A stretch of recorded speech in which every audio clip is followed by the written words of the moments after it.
ഇന്നത്തെ നമ്മുടെ വീഡിയോയുടെ സബ് ടോപ്പിക്സ്: കലത്തിലാണ് പാചകമെങ്കിൽ അഡ്വാൻറ്റേജ് ആൻഡ് ഡിസഡ്വാൻറ്റേജസ്, പാത്രങ്ങൾ മേടിക്കുമ്പോൾ ശ്രദ്ധിക്കാനുള്ള പോയിന്റ്സ്, LPG നഷ്ടം ഒഴിവാക്കാൻ പറ്റുന്ന സാഹചര്യങ്ങൾ, ഭക്ഷണത്തിന്റെ ചൂട് റീഹീറ്റ് ചെയ്യാതെ റീറ്റെയിൻ ചെയ്യാൻ പറ്റുന്ന സിമ്പിൾ വേസ്. ഇതിനെ സംബന്ധിച്ച് കുറച്ച് ഹിസ്റ്ററി, കുറച്ച് ഫിസിക്സ്. ലോ ഫ്ലെയിമിൽ വെക്കുമ്പോൾ ശ്രദ്ധിക്കാനുള്ള കാര്യം. This is Godzi from Godzi's version Malayalam and very welcome. താളിക്കാനായിട്ടുള്ള ചെറിയ പാത്രങ്ങൾ നമ്മൾ മേടിക്കുമ്പോൾ അതിൻ്റെ ഹാൻഡിൽ മാത്രമല്ലാണ്ട് അതിന് സപ്പോർട്ടായിട്ട് മറ്റേതെങ്കിലും ഇതുപോലത്തെ ഒരു ഷേപ്പോ അല്ലെങ്കിൽ ഒരു സ്റ്റാൻഡ് പോലെ എന്തെങ്കിലും ഉള്ളൊരു പാത്രം തന്നെ നോക്കിയെടുക്കാം. ഇല്ലെങ്കിൽ നമ്മൾ ഏതെങ്കിലും ഒരു ഇൻഗ്രീഡിയൻറ്റ് നമ്മൾ കയ്യിൽ അടുപ്പിച്ച് വെക്കാൻ മറന്നു പോയിട്ടുണ്ടെങ്കിൽ തൈ എന്നൊക്കെ പറഞ്ഞ് ഭരതനാട്യം കുച്ചിപ്പിടിയൊക്കെ നിന്ന് നമ്മൾ അറിയില്ലെങ്കിൽ തന്നെ കളിച്ചു പോകും. അത് മാത്രമല്ല കേട്ടോ, താളിച്ച് വെച്ച സാധനം മറിഞ്ഞു പോകാനും ചാൻസ് ഉണ്ട്. ഇങ്ങനൊരു പാത്രം ഞാൻ മേടിച്ചിട്ടില്ല എന്ന് വിഷമം തോന്നുന്നവരോട് ഇതിന് പകരം കനം കുറഞ്ഞ ഒരു അപ്പച്ചട്ടിയാണെങ്കിലും നമുക്ക് ഉപയോഗിക്കാം കേട്ടോ. കൊറോണ കാലത്ത് അതൊക്കെ ഒന്ന് മാറി കുറച്ചൊന്ന് മെച്ചപ്പെട്ട് വരുന്ന നേരത്ത് ചൈനീസ് ആണോ ഒരു നോർത്ത് ഈസ്റ്റ് പെണ്ണാണോ പലചരക്കടയിൽ സാധനം മേടിക്കാൻ എത്തിയപ്പോൾ ഒരു അപ്പാപ്പൻ അവരുടെ മുഖത്തിട്ട് ഒരൊറ്റ അടി. നീയൊക്കെ കാരണമല്ലേ ഇപ്പൊ ലോകം മുഴുവൻ പ്രശ്നമായതെന്നും പറഞ്ഞു. അതിന്റെ ആവശ്യം ഉണ്ടായിരുന്നു. അതുപോലെ തന്നെ ഈ ചൈനീസ് വോക്കിനോട് മനസ്സിൽ എന്തെങ്കിലും വിരോധം ഉണ്ടെങ്കിൽ എന്നുവെച്ചാൽ നമ്മുടെ ഭാഷയിൽ ചൈനീസ് ചീനച്ചട്ടി അതങ്ങോട്ട് മാറ്റി വെച്ചോളൂ, കാരണം നമുക്ക് ഉപകാരപ്പെടും. ഈ ചൈനീസ് വോക്ക് എന്ന് പറയുന്ന ഒരു പാത്രം ഉണ്ടല്ലോ, നൂഡിൽസും ഫ്രൈഡ് റൈസും ഉണ്ടാക്കാൻ വേണ്ടിയിട്ട് മാത്രമല്ല കേട്ടോ, അല്ലാണ്ടും ചില കാര്യങ്ങൾക്ക് നമുക്ക് വേണ്ടി വരും. എന്താണെന്ന് ഞാൻ പറയാം. മുട്ട ഒന്ന് ഓവർ കുക്ക് ചെയ്യാണ്ട് പൊരിച്ചെടുക്കാനോ ചിക്കി വറുക്കാനോ ഇല്ലെങ്കിൽ സ്റ്റിയർ ഫ്രൈ പോലെയുള്ള ചില റെസിപ്പീസിന് ഇത് നല്ലതാണ്. കാരണം ചില വിഭവങ്ങളൊക്കെ പെട്ടെന്ന് ചൂട് കയറണം, അതുപോലെ തന്നെ പെട്ടെന്ന് തണിക്കുകയും വേണം. ഇല്ലെങ്കിൽ അത് കട്ടിയുള്ള പാത്രങ്ങളാണെങ്കിൽ നമ്മൾ അത് ഓഫ് ചെയ്തതിന് ശേഷവും അവിടെ ഇരുന്ന് അതൊന്ന് വേകും. അപ്പൊ ഇങ്ങനെ ഉതിർന്ന് കിടക്കേണ്ട ഒരു റെസിപ്പിയൊക്കെ ആണെങ്കിൽ അതിങ്ങനെ ഒട്ടിയിരുന്ന് ആകെപ്പാടെ അതിന്റെ ടേസ്റ്റ് അങ്ങ് മാറിപ്പോവും, പ്രതീക്ഷിക്കുന്ന ഔട്ട്പുട്ട് കിട്ടില്ല. പിന്നെ ഇതുപോലത്തെ ഫ്രൈഡ് റൈസും ഇതുപോലത്തെ റെസിപ്പീസ് ഒക്കെ നിങ്ങൾ കൂടുതലായി ഫ്രീക്വന്റ് ആയിട്ട് വീട്ടിൽ പാചകം ചെയ്യുന്നവരാണെങ്കിൽ നിങ്ങളുടെ ഫാമിലിക്ക് അനുയോജ്യമായ ഒരു സൈസും വേണ്ടി വന്നേക്കാം. അപ്പോ ഈ നല്ല കട്ടിയുള്ള പാത്രം മാത്രമല്ല, നല്ല നേരിയ പാത്രങ്ങളും കുറച്ചൊക്കെ നമ്മുടെ അടുക്കളയിൽ അത്യാവശ്യം തന്നെയാണ്. കലം എന്ന് പറയുന്ന ഈ ഒരു ഷേപ്പുള്ള പാത്രങ്ങൾക്ക് നെഗറ്റീവ് പോയിന്റ്സ് ചില കാര്യങ്ങൾ നമ്മൾ ശ്രദ്ധിച്ച് ചൂസ് ചെയ്യുവാണെങ്കിൽ വളരെ കുറവാണ്. ഒരു ചെറിയ വായുള്ളൊരു കലമാണ് എടുക്കുന്നതെങ്കിൽ നല്ല ദമ്മിട്ട് വെക്കുന്ന ആ ഒരു ബിരിയാണി ഉണ്ടാക്കാനും ദമ്മിടാൻ എളുപ്പമാണെന്ന് തോന്നും. യാതൊരു സംശയവും വേണ്ട, അത് ശരി തന്നെയാണ്. പക്ഷേ ഈ ദമ്മിട്ട ബിരിയാണി പിന്നെ നമ്മൾ കഷ്ണം നോക്കിയൊക്കെ എടുത്തൊന്ന് പുറത്തേക്കെടുത്ത് വിളമ്പണ്ടേ. അപ്പോ അതൊന്ന് ഉള്ളിലേക്ക് നോക്കിക്കൊണ്ട് തപ്പിത്തരയാൻ ഇച്ചിരി ഒന്ന് ബുദ്ധിമുട്ടാവും. മാത്രമല്ല കഞ്ഞി വെക്കാനും പിന്നെ നമ്മൾ നല്ലോണം അങ്ങോട്ട് നീട്ടി വെക്കുന്ന രസം, മോര് കറി പോലെയുള്ള ചാറിനൊന്നും കുഴപ്പമില്ല. പക്ഷെ ബാക്കിയുള്ള മിക്ക വിഭവങ്ങൾക്കും ഈ ഒരു ചെറിയ വായ കുറച്ച് ബുദ്ധിമുട്ടാവും. വളരെ ക്ലോസ്ഡ് ആയിട്ട് തീരെ നമുക്ക് അസൗകര്യം കൊണ്ടുവരുന്ന അത്രയും കുഞ്ഞുവായ ആയി പോകരുത് എന്ന് മാത്രമേ നമ്മളിവിടെ ഉദ്ദേശിക്കുന്നുള്ളൂ കേട്ടോ. കലത്തിൽ ഈ താഴത്തെ ഈ കുടം പോലത്തെ ഷേപ്പ് കഴിഞ്ഞ് മേളിലേക്ക് പോകുന്ന ആ ഒരു ഒടിവുണ്ടല്ലോ, അത് ആ ഒരു ഒടിവല്ലാണ്ട് ചെറിയൊരു വളവാകുന്നതാണ് നല്ലത്. അപ്പൊ അവിടെ അഴുക്ക് ഒരുപാട് ഇങ്ങനെ തങ്ങി നിൽക്കില്ല.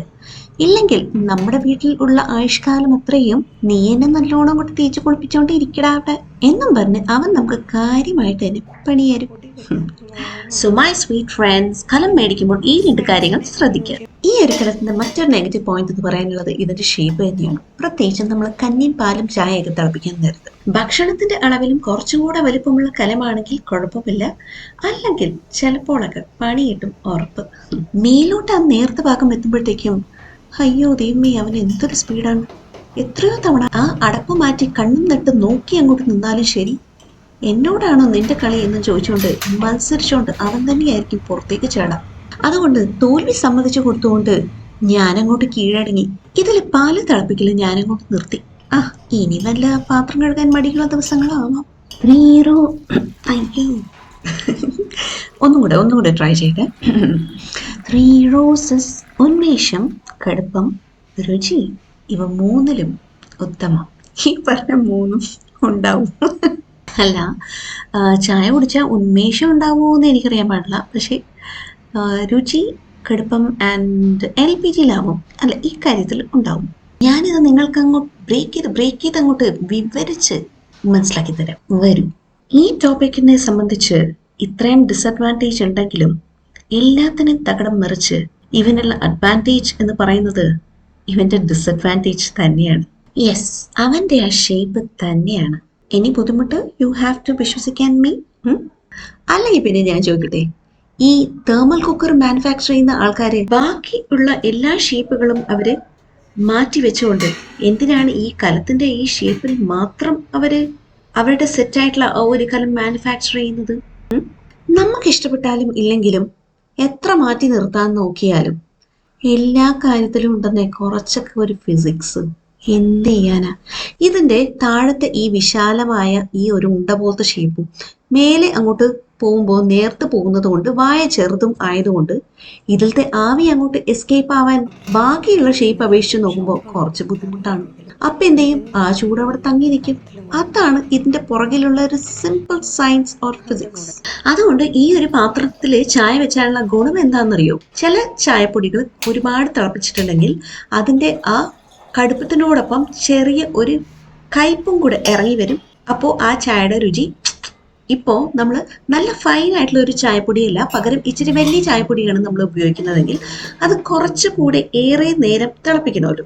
അപ്പോൾ അത്രയും നേരം വേണ്ട, ഒരു 1-2 മിനിറ്റോ ചായയുടെ അളവിനനുസരിച്ച് നേരത്തെ തന്നെ ഓഫ് ചെയ്ത് ഇട്ടിട്ടുണ്ടെങ്കിൽ അവിടെ അത്രയും തിളപ്പിക്കാണ്ട് തന്നെ ആ ചൂട് അവിടെ നിലനിൽക്കുന്നത് കൊണ്ട് ആ കടുപ്പം അതിൽ ഇറങ്ങും, കയ്പ് ഇറങ്ങാണ്ട്. അപ്പോൾ ഇങ്ങനെയുള്ള സാഹചര്യങ്ങളിൽ അതിൻ്റെ കുറച്ചും കൂടെ ടേസ്റ്റ് മെയിൻറ്റെയിൻ ചെയ്തുകൊണ്ടും പിന്നെ 1 മിനിറ്റ് മാത്രമാണ് നമ്മൾ നേരത്തെ ആ സ്റ്റൗ ഓഫ് ചെയ്യുന്നതെങ്കിൽ മാസത്തിൽ 30 ദിവസം നമ്മൾ ആ 1 മിനിറ്റ് കണക്കെടുക്കുവാണെങ്കിൽ ഒരു 30 മിനിറ്റ്, അതായത് അരമണിക്കൂർ നേരത്തെ ഗ്യാസും കൂടെ ലാഭിക്കാം.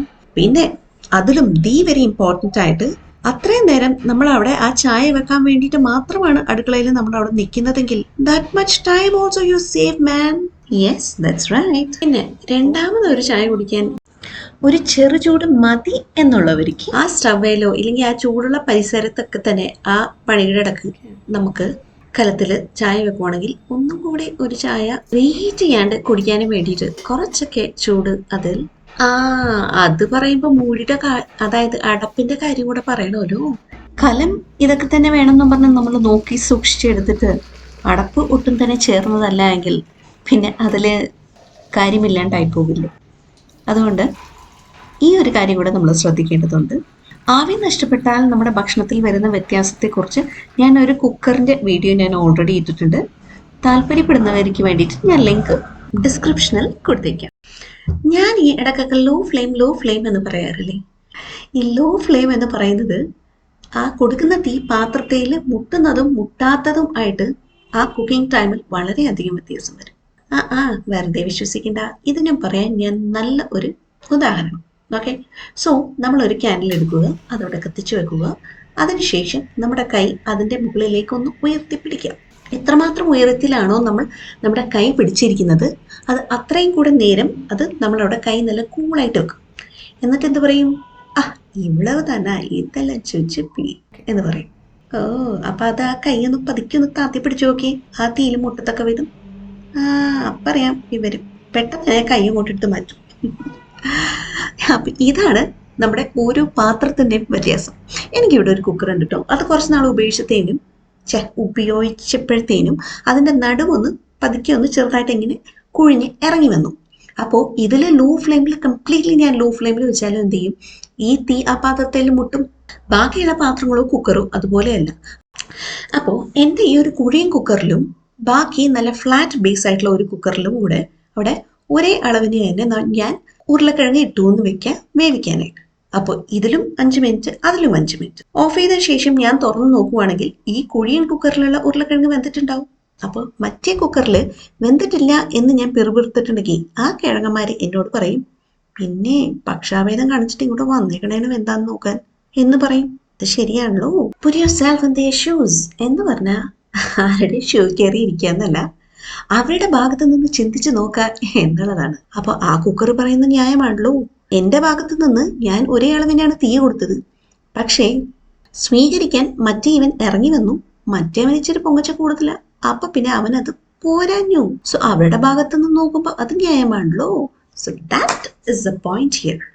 അപ്പോ നമ്മളൊന്ന് താന്നിട്ട് വേണം തീ താത്താൻ. അതായത് മോളെ, കുനിഞ്ഞു നോക്കാണ്ട് ഒരു നിവൃത്തിയില്ല. അതുകൊണ്ട് ബെൻഡ് ആൻഡ് ചെക്ക് ഔട്ട് എന്ന് നമുക്ക് ഇതൊരു ലോ ഫ്ലെയിം റൂളാക്കാം. പാചകത്തിന്റെ ഇടക്ക് ഇതൊരു വ്യായാമം കൂടെ ആയിക്കോട്ടെന്നേ എന്നൊക്കെ പറഞ്ഞ് സമാധാനിക്കാം.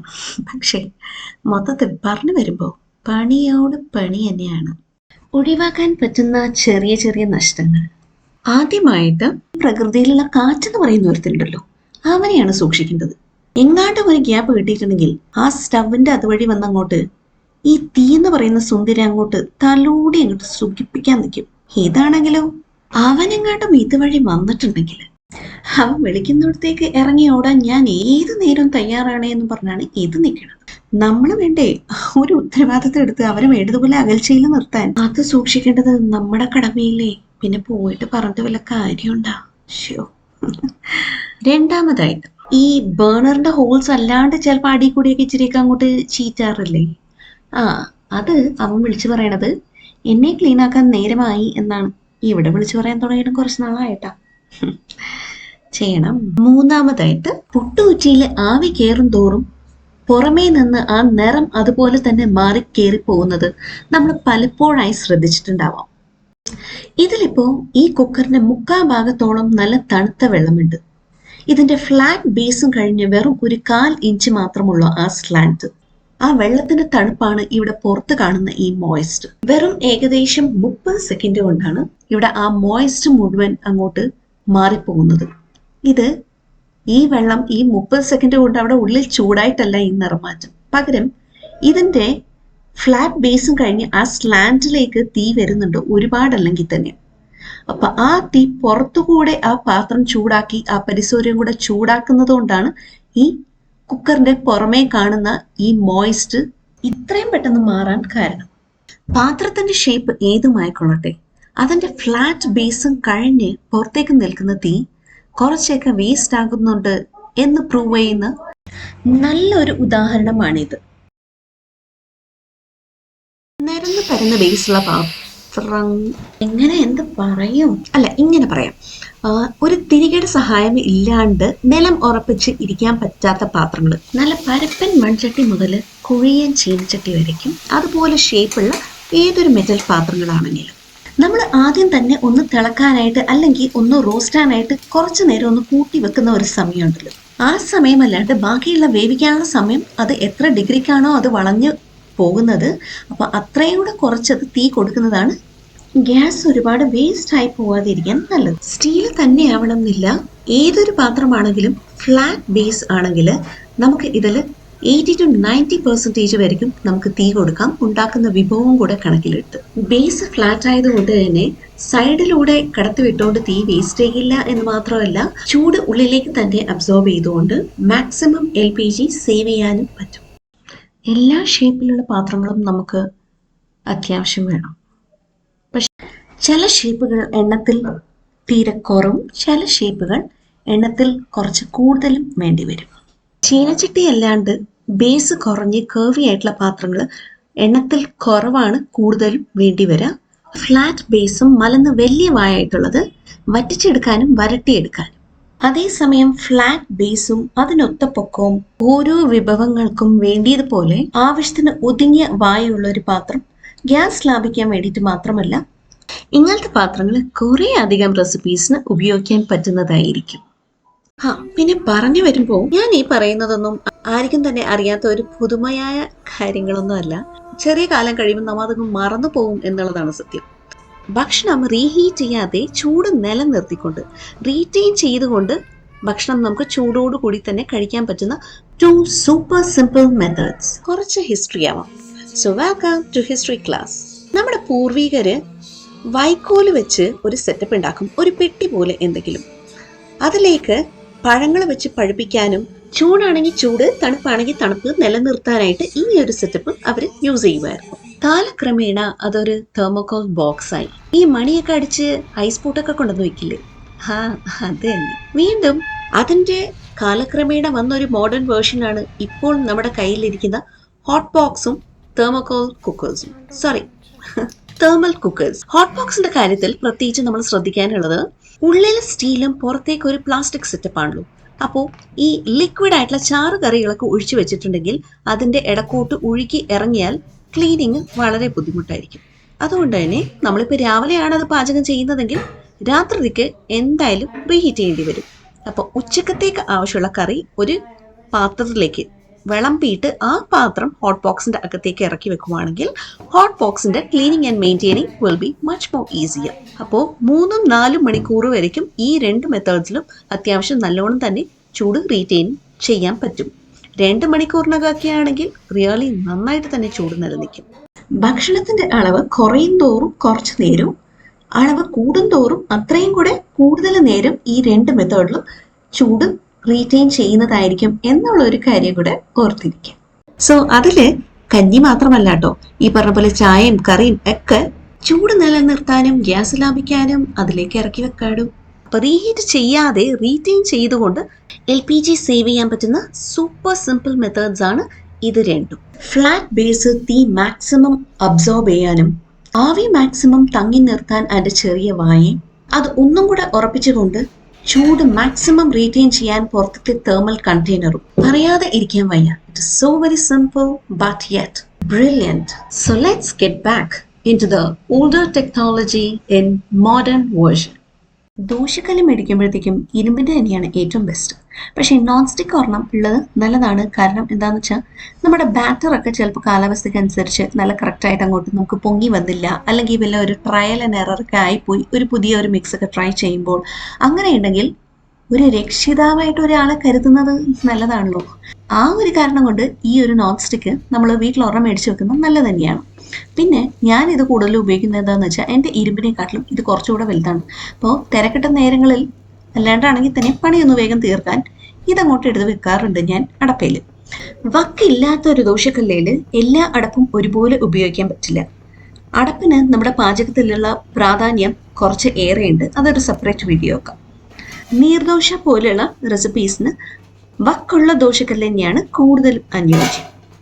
പക്ഷെ ഈ വക്കില്ലാത്തത് നമ്മൾ ഉപയോഗിച്ചിട്ടില്ലാത്തപ്പോൾ കാണുമ്പോൾ നല്ലൊരു ഭംഗിയും നമുക്ക് അങ്ങോട്ട് എടുക്കാൻ തോന്നുമല്ലേ.